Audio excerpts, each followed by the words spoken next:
MRSM எனப்படும் மாறா அறிவியல் இளநிலை கல்லூரிகளில் படிப்பை தொடர விரும்பும் மாணவர்கள் செப்டம்பர் 6ஆம் தேதிக்குள் அதற்கு விண்ணப்பித்து விடுமாறு கேட்டுக் கொள்ளப்படுகின்றனர்.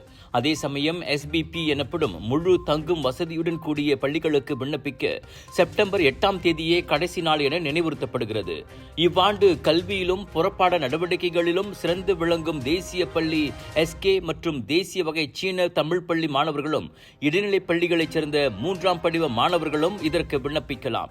இந்த MRSM மற்றும் SBP கல்வியில் பூமிபுத்ரா அல்லாத மாணவர்களுக்கு அரசாங்கம் 10 விழுக்காடு இடஒதுக்கீட்டை வழங்கியுள்ளதால் இந்திய மாணவர்கள் இவ்வாய்ப்பை நல்ல முறையில் பயன்படுத்திக் கொள்ள வேண்டும். MRSM SBP பள்ளிகள் மேலும் தரமான கல்வியை வழங்குவதுடன் அங்கு படிக்கும் மாணவர்களுக்கு தனியாக டியூஷன் எதுவும் போக வேண்டிய அவசியமும் இருக்காது. இத்திட்டத்தில் பங்கேற்கும் மாணவர்கள் நல்ல தேர்ச்சி பெற்றால் மேற்படிப்புக்கான வாய்ப்புகளும் அவர்களுக்கு மிகவும் பிரகாசமாக இருக்கும். எனவே தொலைவு, உணவு குறித்த ஐயம் போன்ற வீண் கவலையின்றி தகுதி பெற்ற மாணவர்கள் விரைந்து விண்ணப்பித்திட வேண்டும் என I-25 எனும் சமூக இயக்கத்தைச் சேர்ந்த குணசேகரன் கந்தசாமி கேட்டுக்கொண்டார்.